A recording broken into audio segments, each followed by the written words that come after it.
What's up, Ultimate Ninjas? Welcome to week 1 of season 3 of the competitive league. I'm Derek Bavoni, aka the Pizza Ninja, here to go over the rules. First off, before I start the rules, I want to go over just a slight procedure. If you have not watched the safety video that was posted on our YouTube page, make sure you watch that so you know the full walkthrough of our procedures. But here's how it's going to start. You're going to start in your box. This is the one pod of 8 that you will be in.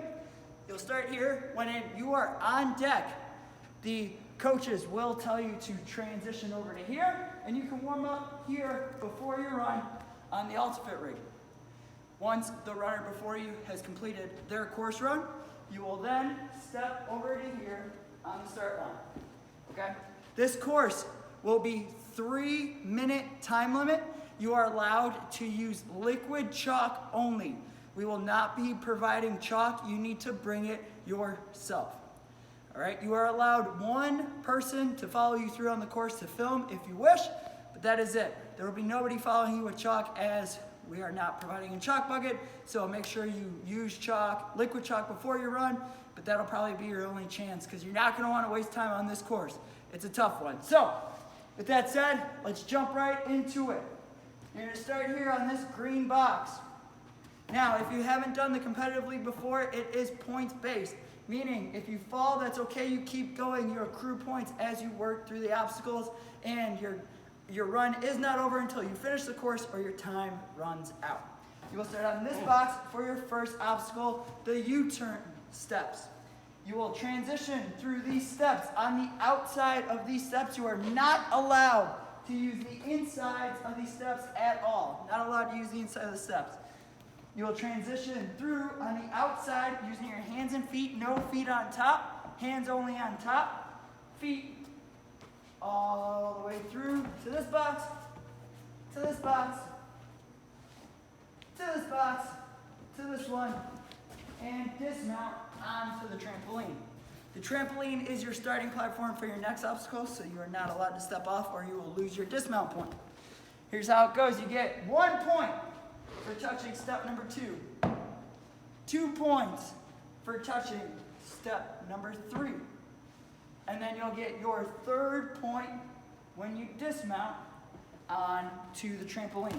Now, if you step off the trampoline, you lose that dismount point. Make sure when you dismount, you stay on the trampoline or move forward. Your next obstacle will be the spider slide. You will start on the trampoline.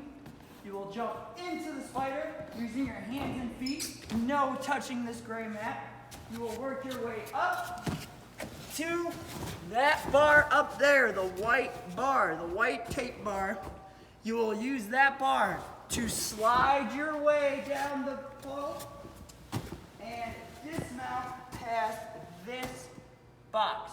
Your feet are not allowed to have incidental with this box. Other parts of your body, like your leg, the back of your leg, your butt, your back, even your arm, if it's incidental, if you put your hand on it to catch yourself, you're not gonna get that dismount point. One thing about the slide is it's very, very slippery. I would not recommend loading up and going for a big swing because it will take off on one side and pull you off the track. Make sure you're taking your time sliding it through. That would be my suggestion, but it is your course run. So, points on this obstacle. 1 point for touching the spider. 2 points for touching the bar. And your 3rd and final point for dismounting past this pad here.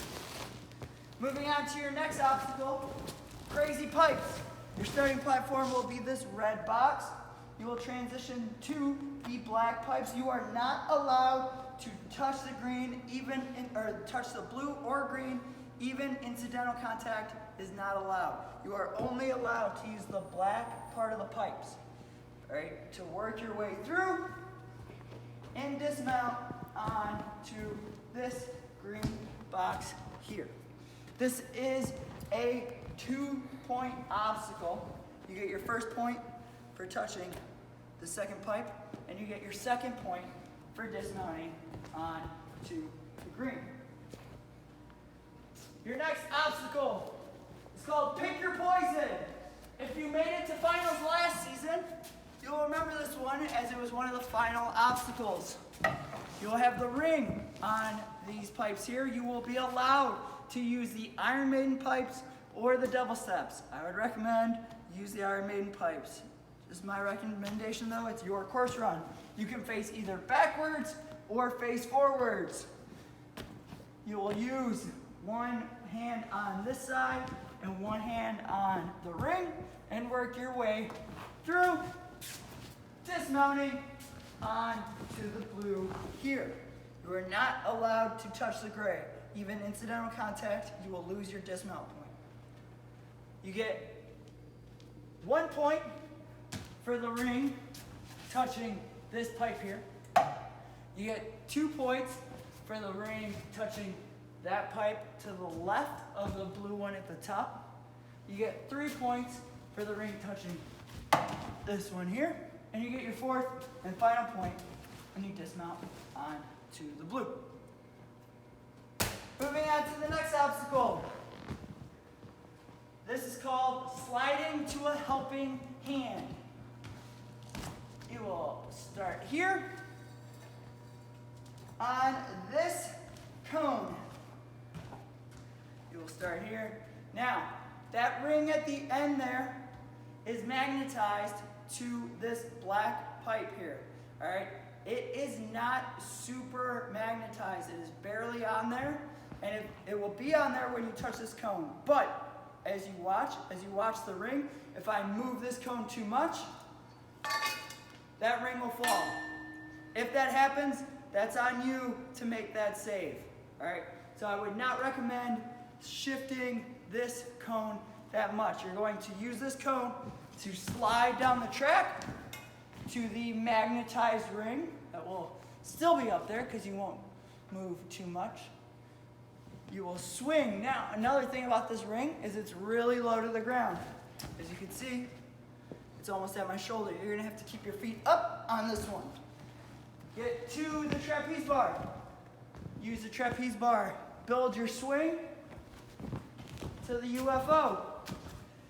You will slide the UFO down and transition to this ring. Now, I'm going to warn you here, if you try to just move one hand, you're going to fall off. So it's probably going to have to be a little mini lache to this ring. Again, just another recommendation to your course run. You will dismount onto this pad here. These rings will be in play. You can use them if you would like, but you don't have to. Points. You get 1 point for touching this ring. 2 points for touching the trapeze bar. 3 points for touching the UFO. 4 points for touching this ring. And 5 points for dismounting onto the red. From there, you're moving on to the warped wall. For the warped wall, you could use as much run-up as you need from that obstacle for your first attempt only. If you do not get up the wall on your first attempt, your second attempt must be within this line here. All right? Warped wall is a 3-point obstacle. You get 1 point if you do the 8-foot wall. You get 2 points if you do the 10-foot wall. And you get 3 points if you use the 12-foot wall and you pull up and over the 14.5 part of the wall. The wall, you get the points for the lowest wall you use. So if I go up the 10 and then use my feet on the 8, I use the 8-foot wall and I would only get points for doing the 8-foot wall. That would only be 1 point. So again, 1 point for 8, 2 points for 10, 3 points for 12, but for 12 you have to pull up and over the 14.5. From there, you will come over the wall, down these steps, onto this red peg, and you will move on to your next obstacle called the rope bash. You will be allowed to grab this rope and pull it to your starting platform, which is right here. Once you start on this starting platform, you are not allowed to touch the blue floor until past the dismount box. You will use this rope to build your swing knock over this pad to build a little mini bridge to the second rope. You will run into this rope, or you can pull it back, however you'd like, and get to on or past the dismount box. This is a 2-point obstacle. You get 1 point for hitting the red pad, and then you get 2 points when you dismount onto the green box. Your next obstacle is cane lane. You have 2 canes conveniently sitting here. You will use the canes in the rings. You are not allowed to have your hands on the rings. You are only allowed to have your hands on the canes. You'll use the canes to go into the rings all the way through and dismount onto this box here. All right, you get 1 point when you get 1 cane to touch this second ring. All it has to do is touch it. You don't have to put it in to get the point. 1 point. You get your second point when a cane touches the third ring. 3 points when a cane touches the fourth ring. And then your fourth and final point when you dismount onto the blue box. Now, this blue box, you cannot touch the blue floor. If you touch the blue floor, you will lose your dismount point.